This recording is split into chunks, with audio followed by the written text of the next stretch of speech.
ರಾಜ್ಯ ರಾಜಕಾರಣದ ಪ್ರಭಾವಿ ನಾಯಕ, ಗಡಿ ಜಿಲ್ಲೆಯ ಗಟ್ಟಿಗ, ಬೀದರ್ನ ಅಪ್ರತಿಮ ಪ್ರತಿನಿಧಿ, ಸದ್ಯ ಕರ್ನಾಟಕ ಸರ್ಕಾರದ ಅರಣ್ಯ, ಜೀವಶಾಸ್ತ್ರ ಮತ್ತು ಪರಿಸರ ಸಚಿವರಾಗಿ ಕಾರ್ಯನಿರ್ವಹಿಸುತ್ತಿರುವವರು ಅವರೇ ಈಶ್ವರ್ ಖಂಡ್ರೆ. ಸೌಮ್ಯ ಸ್ವಭಾವದ ಆದರೆ ಕೆಲಸದಲ್ಲಿ ಅಷ್ಟೇ ದಕ್ಷತೆ ಹೊಂದಿರುವ ಖಂಡ್ರೆ ಸತತ 4 ಬಾರಿ ಗೆದ್ದ ಅಜೇಯ ಸರದಾರ. ಈಗ ರಾಜ್ಯದ ಹಸಿರು ಸೈನ್ಯದ ಸುಪ್ರೀಂ ಕಮಾಂಡರ್ ಅವರೇ ಸಚಿವ ಅರಣ್ಯ ಈಶ್ವರ್ ಖಂಡ್ರೆ. ಹೌದು, ಅವರು ಜನಿಸಿದ್ದು 1962ರ ಜನವರಿ 15ರಂದು. ಇವರು ಮಾಜಿ ಸಚಿವರಾದ ದಿವಂಗತ ಭೀಮಣ್ಣ ಖಂಡ್ರೆಯವರ ಪುತ್ರ. ರಾಜಕೀಯ ಇವರಿಗೆ ರಕ್ತಗತವಾಗಿ ಬಂದಿದೆ. ಶಿಕ್ಷಣದಲ್ಲಿ ಇಂಜಿನಿಯರಿಂಗ್ ಪದವಿ ಪಡೆದಿರುವ ಇವರು ಅಂದಿನಿಂದಲೇ ಸಮಾಜ ಸೇವೆಯಲ್ಲಿ ಗುರುತಿಸಿಕೊಂಡವರು. ಬೀದರ್ನ ಜಿಲ್ಲೆಯ ಬಾಲ್ಕಿ ಕ್ಷೇತ್ರದಿಂದ ಸತತವಾಗಿ 4 ಬಾರಿ ಶಾಸಕರಾಗಿ ಆಯ್ಕೆಯಾದವರು.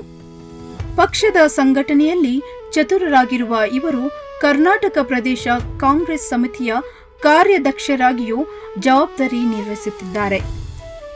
ಈ ಹಿಂದೆ ಸಿದ್ದರಾಮಯ್ಯ ಅವರ ಮೊದಲ ಅವಧಿಯಲ್ಲಿ ಸರ್ಕಾರದಲ್ಲಿ ಪೌರಾಡಳಿತ ಸಚಿವರಾಗಿ ಯಶಸ್ವಿಯಾಗಿ ಕಾರ್ಯನಿರ್ವಹಿಸಿದ್ದರು. ಪ್ರಸ್ತುತ ಅರಣ್ಯ ಸಚಿವರಾಗಿ ಅಧಿಕಾರ ವಹಿಸಿಕೊಂಡು ನಂತರ ಈಶ್ವರ್ ಖಂಡ್ರೆ ಅವರು ಅರಣ್ಯ ಸಂರಕ್ಷಣೆಯಲ್ಲಿ ಕಟ್ಟುನಿಟ್ಟಿನ ಕ್ರಮಗಳನ್ನು ಕೈಗೊಳ್ಳುತ್ತಿದ್ದಾರೆ. ಅರಣ್ಯ ಭೂಮಿ ಒತ್ತುವರಿ ಮಾಡಿಕೊಂಡವರ ವಿರುದ್ಧ ರಾಜಿ ಇಲ್ಲದ ಹೋರಾಟ ಆರಂಭಿಸಿದ್ದಾರೆ. The Honorable Supreme Court has given a judgment that once a forest is always a forest. Okay, there is a notified forest. Nobody can sell, gift or do even non-forest activities in a forest area. ಕಾಡಾನೆಗಳ ಹಾವಳಿ ತಡೆಯಲು railway barricade ಅಳವಡಿಕೆ ಹಾಗೂ ಪರಿಹಾರಧನ ಹೆಚ್ಚಳಕ್ಕೆ ಒತ್ತು ನೀಡಿದ್ದಾರೆ. ಹಾಗೆ plastic ಮುಕ್ತ ವಲಯ ಮತ್ತು ಹಸಿರು ಕರ್ನಾಟಕ ನಿರ್ಮಾಣದತ್ತ ಅವರ ಚಿಂತನೆಗಳು ಕಾರ್ಯರೂಪಕ್ಕೆ ಬರುತ್ತಿವೆ. ರಾಜಕೀಯ ಅವರಿಗೆ ಆಕಸ್ಮಿಕವಾಗಿ ಬಂದಿದ್ದಲ್ಲ, ರಕ್ತದಿಂದಲೇ ಬಂದಿದೆ. ತಂದೆ ಭೀಮಣ್ಣ ಖಂಡ್ರೆ ಅವರು ಅಪ್ಪಟ ಗಾಂಧಿವಾದಿ ಮತ್ತು ಮಾಜಿ ಸಚಿವರು. ತಂದೆಯ ಹಾದಿಯಲ್ಲೇ ಸಾಗಿ ಬಂದ ಈಶ್ವರ್ ಖಂಡ್ರೆ ಇಂದು ಕರ್ನಾಟಕ ಕಾಂಗ್ರೆಸ್ನ ಬಲಿಷ್ಠ ಲಿಂಗಾಯತ ನಾಯಕರಲ್ಲಿ ಒಬ್ಬರು. ಸಚಿವರಾಗಿ ಇವರು ಪ್ರಮುಖ ಮೈಲುಗಲ್ಲುಗಳು ಹೀಗಿವೆ.